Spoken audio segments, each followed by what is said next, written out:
This episode is brought to you by Smartwool. Don't wait for warmer days. Smartwool's Winter Run collection is powered by merino wool to get you out there all season.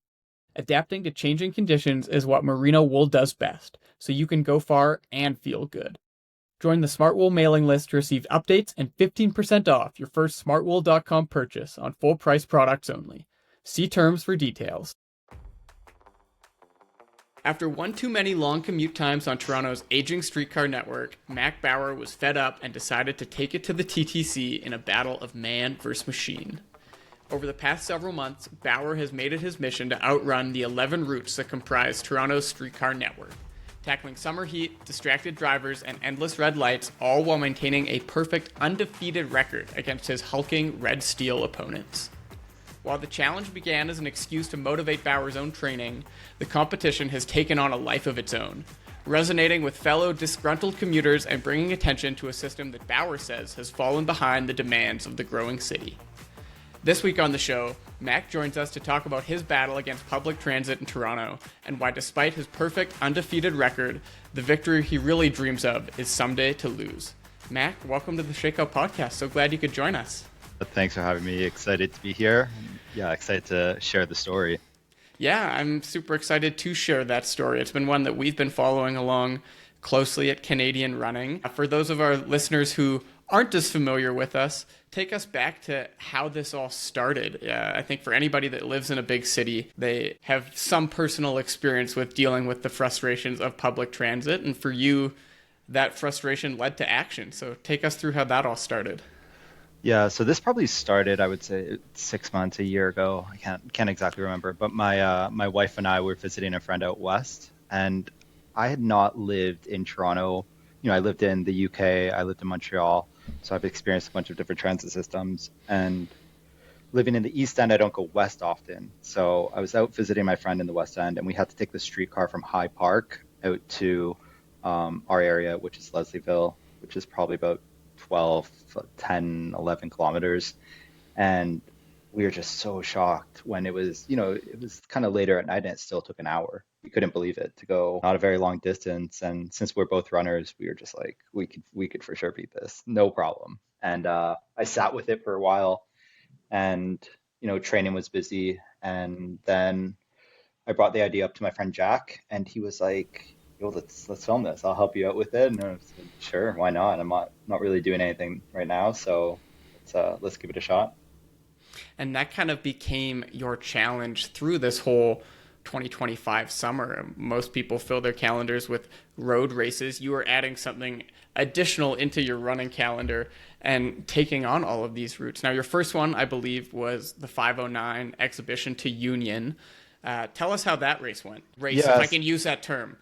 Yeah, I think it's definitely a race. There's a start and a finish line, so I don't see why we wouldn't call it one. Yeah, so that one we started with because it was one of the shorter routes, and we want to see, is this even possible? Right.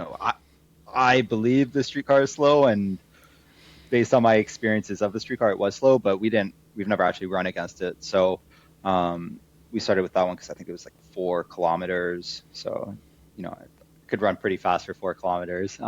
So yeah, we gave it a shot, and we're pretty shocked on how slow it was.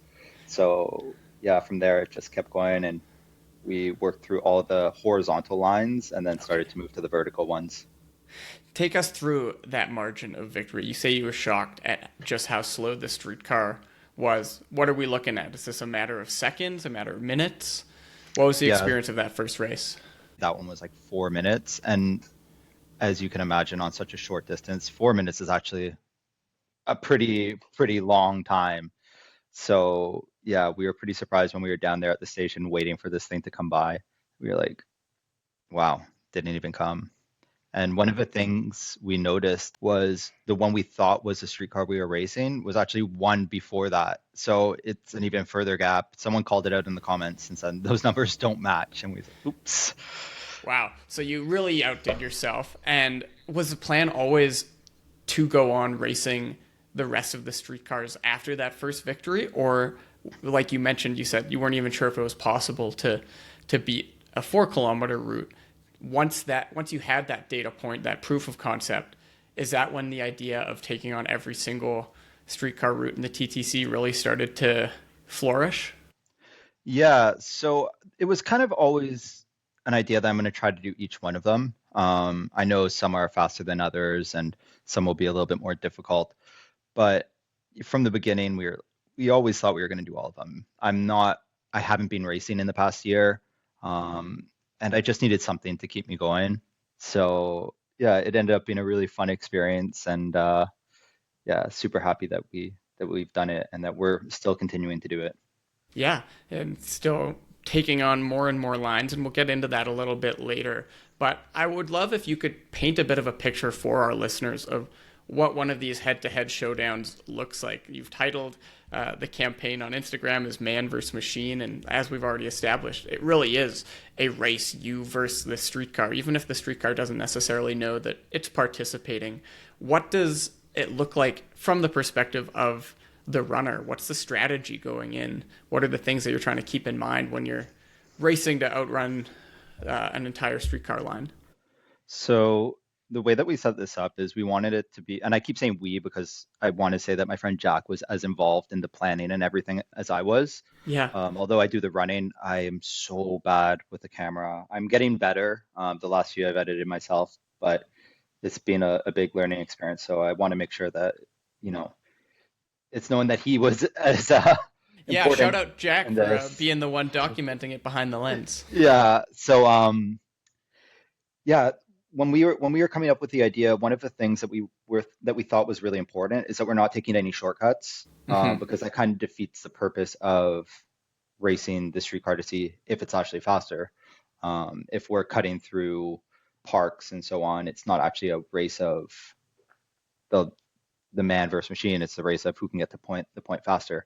The other thing we wanted to do was limit ourselves to all the things that the streetcar would be limited to outside of having to pick up people. I'm not going to stop Right. at every single stop and go like, "What's up, guys?" Yeah. Um, but I do stop for all lights. I'm not jaywalking, and I try to just obey all the rules of the road. So yeah, we'll start at one end of the streetcar route, wait for the doors to close, and then run the yeah just along the streetcar path all the way to the end. And you're starting right at the streetcar platform, and then the finish line would be beating it there before its doors open at the terminus. Is that right? Yeah, exactly. So sometimes it's kind of weird because I'm running through a station. So the ones at Broadview, you have to run through the gates, and it's yeah, a little makes it a little funny sometimes, especially when it's pretty busy. Yeah, no kidding. Have you gotten some funny looks from fellow commuters as you're standing warmed up on the side of a platform and then taking off? Has there been anybody that's ridden the streetcar line that you've been racing and picked up on the fact that there's this guy beating them to their destination? Not quite an individual rider because I'm doing the entire line, and Very few people, right?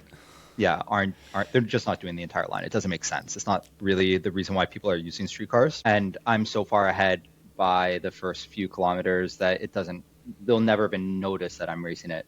But the people that do notice generally are the drivers. Wow. And they'll go like, "Whoa, did you run this whole thing? Like I saw you at the other end." And for me that's always so funny because I think they're as surprised as I guess some of the viewers.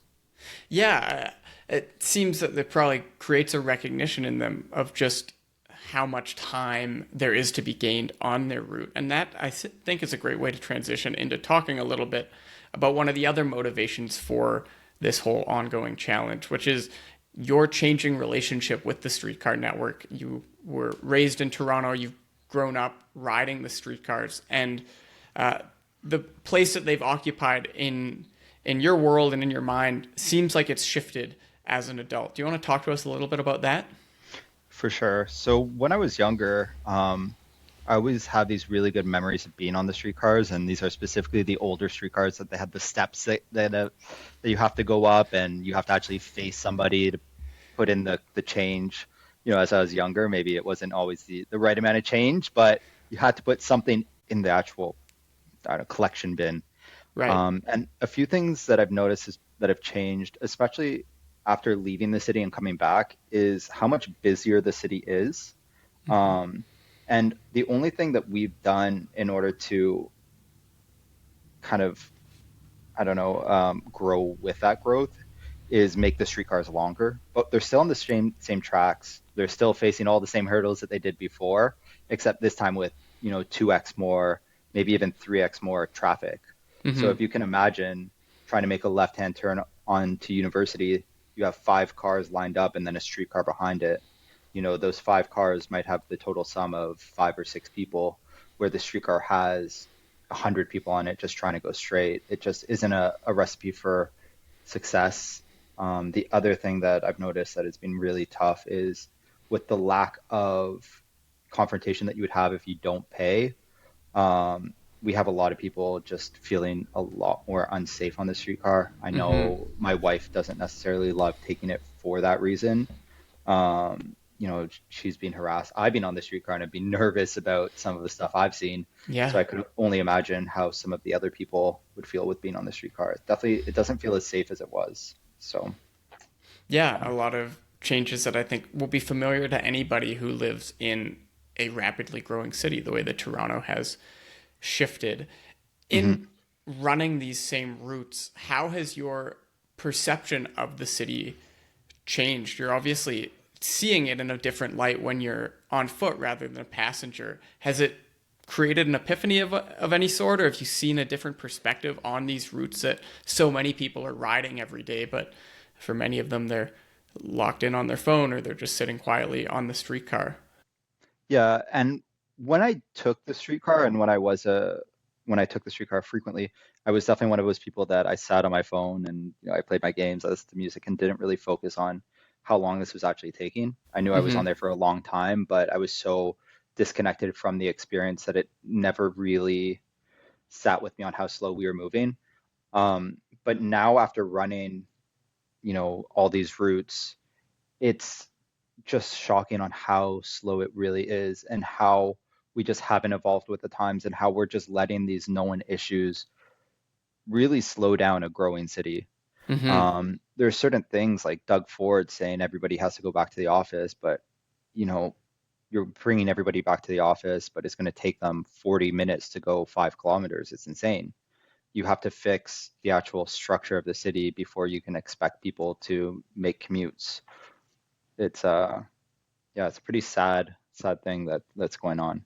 You had mentioned earlier that one of the big problems facing the TTC network is other vehicles on the road. And Yep. anecdotally, you've noticed a real growth in the amount of car traffic. And I would imagine, especially the return of that car traffic since the Premier Doug Ford forced that back to work, back to the office policy earlier this year. In one of your most recent races, not only did you race the TTC, but you also took on the challenge of trying to go head to head against a personal passenger vehicle. I believe you had a friend Yep. driving a car along that route as well. Tell us about that experience and what you learned from that. That was a really interesting one because we did that on the longest streetcar route. We did that on Queen Street, which was 17 kilometers, and I expected to get blown out of the water Yeah, with you would think with the the car. longer it is, the bigger Yeah. advantage goes to the vehicle. Yeah, because one of the things that is pretty consistent with the streetcars is they're very fast on the outskirts of the city, but as soon as they pass through downtown, they lose so much time that I'm able to pass them and build enough time so when they get out of the downtown, I have enough of a lead that I can beat them. Um, and that I didn't think would be true for commuter vehicles, but Jack, who was driving the car, experienced the exact same thing as the streetcar. And I will say he didn't take a good driving route. He followed the streetcar track just to see if Right. the the lack of having to pick up people would actually impact the overall speed. And I was running, and it wasn't until probably Roncesvalles, which is at the edge of the West End. So it was probably 12K or 13K into the 17K route. And he rolled up behind me, and I was like, what? How are you here? Yeah. I thought he was way ahead. I didn't see I Long didn't see gone. myself pass him, but I guess I'd built such a such a lead downtown that he wasn't able to pass me until Roncesvalles. But as soon Wow. as we hit Roncesvalles, the road just opened up and it was game over. There was no way I was catching him at that point. But over 12 kilometers, it was I was beating him. Wow. So from the beaches to Roncesvalles. And even the final time to complete the route was still not that different from what I recall. Is that correct? Yeah, it was pretty close. It was under 5 minutes, but yeah, it was really really close. And one of the things that I think made the difference is how far I got up into the west end, and then he also had to park his car and Okay. walk to the streetcar. So I did probably gain a bit of time with him having to park and walk to the end. But those are all real world scenarios. I mean, anybody driving their city downtown is going to be familiar with the hassle of looking for parking. And I think that that's one of the truths that maybe been at the core of this, and I think has been one of the reasons why so many people have taken common cause with you is it is opening people's perspective that sure, even if it's a couple of minutes slower than Hmm. driving, the experience of driving through a city is almost never a pleasant one. I don't think I've ever seen somebody having the time of their life while navigating downtown Yeah. traffic. Uh, what's the experience been like running? Has it been more enjoyable, or are you still falling for the same pitfalls of red lights and errant drivers and pedestrians getting in your way that you would be if you were driving or taking public transit? Yeah, so the running experience has actually been pretty awesome. There were some spots where the, when I did Queen Street between, let's say Spadina and Bathurst, it was just so busy. There's no reason I should have been running on there. Right. There was just way too many people. Um, and then a few times, Toronto drivers aren't maybe the best, where it was almost taken out, which wasn't fun. But overall, being outside, getting your exercise in, getting the fresh air, it's been lovely. And as I mentioned earlier, even though I was almost taken out by a few drivers, I still felt way safer running than I would be on the streetcar. Hmm. So yeah, it's a lovely experience to get out and get the fresh air, especially in the summer. It's been a Yeah. great summer. Do you think that, given your experience, this is something that's viable for other commuters, or even for you? Does this change your perspective on the run commute moving forward? So this is something that has come up quite a few times in the comments where people are saying, I will never run 12 kilometers to work. And that's not really the point, right? We're seeing what is actually capable. And Hmm. maybe it's now changing the conversation from having to take the streetcar to work and back. It could be, you take the streetcar to work because you don't want to show up to work sweaty, but then you run back, especially if you're Hmm. running from something like downtown. My office is at Queens Quay and Bay. If you live in anywhere within, let's say, a 4 kilometer radius of that, it's going to be much faster to, even if you're hobby jogging, if you're probably walking, especially during rush hour. Um, it's a really viable option. And a more enjoyable one, as we've talked about. As a closing thought, because you frame this whole thing as a competition against the TTC, I think something that you, as a competitive athlete with your road running history, will be familiar with is that the best way to beat an opponent is to get inside their own head and understand what their strategy is. My Yeah. final question to you is, what does the TTC need to do in order to beat the Mac Bowers of the world? How can they be improving their product to make this a bit closer of a competition?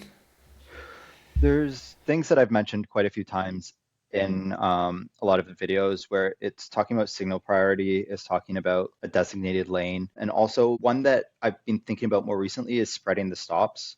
Although that's probably not one that the general population would love, but on some of the streetcars like Spadina, you're stopping every 300 meters. If you expand that out to every 600 meters, yeah, maybe it adds 3 4 minutes to someone's walk, but it speeds the streetcar up by probably 30 40%.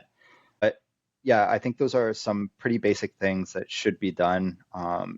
They're making the right moves with the Eglinton LRT if it ever finishes. I've seen it on the go and it's ripping along. There's no way I'm beating that thing. But it's just like we got to update the current rails, move the cars off of the rail tracks. It's not good for anybody. Cars don't like streetcars. People on the streetcars don't like the cars. it's not a good system that we have going. And also signal priority. There's no reason that streetcars moving that many people should be sitting at red lights. They should be able to just move through a city pretty freely in order for it to be efficient. And we see that all throughout Europe. It's You take a tram in Europe, it's a lovely experience. It is so great. You take the big TTC streetcar, it looks really cool. It has the ability to go fast, move efficiently, but it just doesn't. It's a bit disappointing. Final thought, how can other Torontonians be alleviating some of the current pressures on the streetcar network, or improving, at the very least, improving their own experience of moving through the city? Hey, just hit me up on Instagram and come do a run with me. I'll get you through the city faster than the streetcar. Yeah, I've had a few people do it, and it's been a lot of fun. I really want it to be something that shows that it's not just trained runners that are doing, but literally anybody that can. I had one person hit me up who was a smoker, a drinker. He did the entire Bathurst route. He almost died by the end. I will say that, but he beat it, which was pretty impressive. And Yeah. he's not a runner. He's just a dude. A regular guy. Yeah. Wow. So A testament to pedestrian power, a bit of an indictment of the TTC, but gives them plenty to aspire to so that they can hopefully one day wrestle the crown back from you. I think that would be the victory for everybody, is to one day give up that title. I'm ready. I almost lost to a shuttle bus on Saturday, so that was a close one. So I'm sure it's coming down soon, but I'm okay with it. Then we have an idea of what works, what is the right model, and until they're able to beat me, we just don't really know. Ultimate victory will be your eventual defeat. Mac, thank you so much for taking the time to join us today. All the best of luck with the remainder of the TTC challenge and with the daily travails of just getting across the city. We wish you all the best with it. Thanks so much for taking your time to be with us. Yeah, no problem. Thank you. It's been a pleasure. All right, ciao for now. Another huge thanks to Mac for coming on the show this week and sharing his experience racing against the Toronto Transit Commission. He's got plenty more challenges coming up as he continues to face off against public transit, so make sure to give him a follow on Instagram at 514runner. If you can empathize with his battle against traffic, we'd love to hear from you. Leave us a comment and let us know about your experience with run commuting or any tips and tricks on how you get the most out of your daily commute in the city. You can follow us on Facebook, Instagram, and X at Shakeout Podcast. And don't forget to subscribe on YouTube, Apple Podcasts, Spotify, or wherever you get your shows so you don't miss any of the action. That's it for this week's episode. As always, I'm your host, John Gay, saying thanks again, and we'll see you soon for your next Shakeout.